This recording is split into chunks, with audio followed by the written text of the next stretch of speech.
Go big or go home seems to be the motto of the Edmonton Oilers some nights. In 30 games under Jay Woodcroft the Oilers are 19-8-3. Overall they have been quite impressive, but they've also shown an ability to completely unravel. They've had 3 ugly losses under Woodcroft, losing 7-3 to Minnesota, 9-5 to Calgary, and 5-1 in Minnesota on Tuesday. Tonight they will look for a bounce-back effort against the Nashville Predators. The Oilers allowed 21 goals in their 3 worst performances. But in their 3 best they've allowed a total of 1 goal. Remove their 3 worst games defensively, and their 3 best, and in the other 24 they've averaged 2.75 goals against/game. If you include all 30 games they are at 2.93, which is 11th best in the NHL since Woodcroft arrived. The Oilers have improved defensively, but the next step will be trying to avoid one horrendous defensive outing every 10 games. I didn't watch Tuesday's game live. I was away with my wife celebrating our 10-year anniversary. We relaxed at a spa and I tuned out of sports. I PVR'd the game and watched it late last night. It wasn't like the Oilers struggled all game, but wow did they self-implode on the first 3 goals. They were gifts. Duncan Keith and Evan Bouchard had a rough night with giveaways. That pair had been consistent since being put together over a month ago, but Tuesday was not a good game for them. They will be looking for a rebound effort tonight. Tuesday's loss reminded me of games earlier this season when the Oilers gifted goals to the opposition. It happened far too frequently. It hasn't occurred nearly as often the past 3 months, but it did on Tuesday. It should act as a good reminder on how they need to play to be successful. Continue reading below. The Oilers' offense has really improved with Woodcroft. They are 5th in goals for /game at 3.73.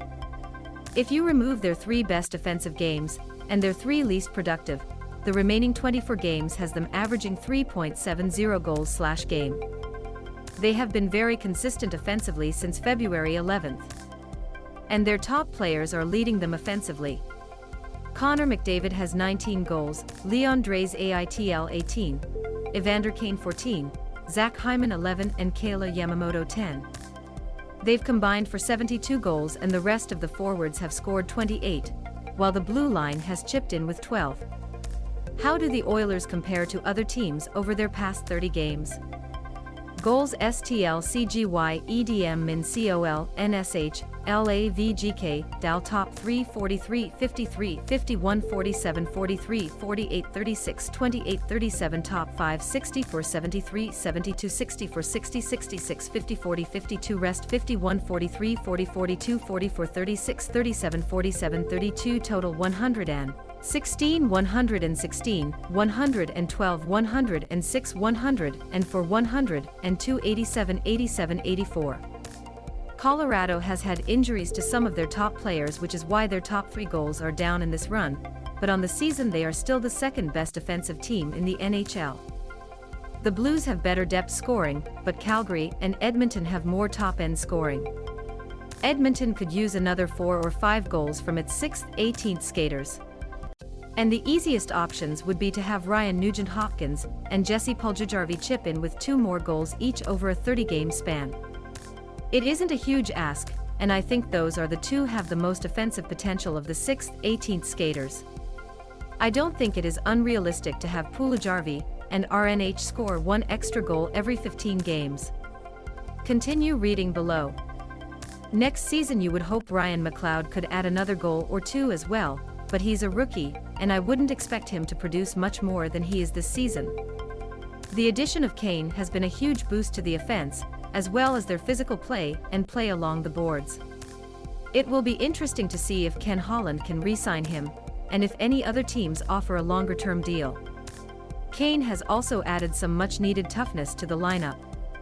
He sticks up for his teammates. Here he backs up Kayla Yamamoto. My issue with this scrum was how slow the other Oilers were to reacting.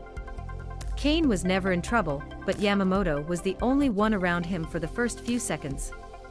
Part of that was due to where Kulak and Barry were when the scrum happened. The Wild had 4 players within 25 feet when the scrum began, but I'd still like to see a bit more urgency from McLeod, Kulak and Barrie to get in. Granted, Kane was never in trouble, but in the playoffs you need a pack mentality. You get in to help teammates without hesitation.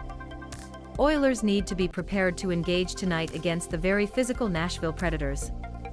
I've seen many asking about Carter Savoie, and if he will sign with the Oilers. Let's look at the scenarios. If he signs a contract for the remainder of this season, he can only play in the NHL. So they'd burn a year of the deal, and he'd likely only play 1 or 2 games at the most. And keep in mind Dylan Holloway has yet to play an NHL game, and he is more NHL ready than Savoie at this point. Keep in mind, if they sign him to a deal that starts today, he can't be reassigned to the American Hockey League. Savoie isn't ready to help the Oilers in the playoffs, so signing him for the remainder of this season doesn't really help the organization. Also, if the Oilers signed him now, they'd have no cap space to recall anyone else from Bakersfield, unless it was on an emergency basis. Teams always like to have some cap flexibility, and if the Oilers signing him for the remainder of this season, that severely impacts their cap. I'm not sure the risk is worth the reward. He could sign a contract that begins in 2022/2023, receive his signing bonus, and then sign an ADO to go play in the AL. The one disadvantage of that scenario is he can't go back to college. If he was playing junior, he could sign an NHL contract that starts next season, sign an ADO, and still go back to junior next season. If Savoie signs, he is ensuring his NCAA career is over. He just won a national championship with Denver, so some might argue he has nothing left to prove or learn in college. I'd disagree. He could return to Denver and improve his defensive play. He wasn't used on the penalty this season, but he could go back and be on the PK and on the ice in the final minute while protecting a lead. Savoie penalties for Sherwood Park in the AJHL and scored a few short-handed goals. So he can do it, but he hasn't done it in NCAA. He could still improve his overall game at Denver and maintain his offensive confidence while doing so. I wouldn't be too concerned if Savoie hasn't signed yet. If the Oilers had loads of cap space and weren't challenging for the playoffs, then signing him would be easier. But they aren't in that position, and I don't see him as a better option than Holloway. I think the most realistic option is to sign a deal that begins next season, and then sign an ADO and go play with Bakersfield. Mike Smith gets the start tonight. He is 6-0-1 with 8.932 SV% and 2.49 GAA in his last 7 starts since March 17th. Some will argue it is too small of a sample size, and there is some truth to that, but you also can't discount he has played his best hockey of the season over the past month. He looks more controlled and confident in net. I don't think it is realistic to expect him to post 8.932 SV%, but if he could be between .912 to .918 over the final few weeks of the season, then he will enter the playoff with confidence.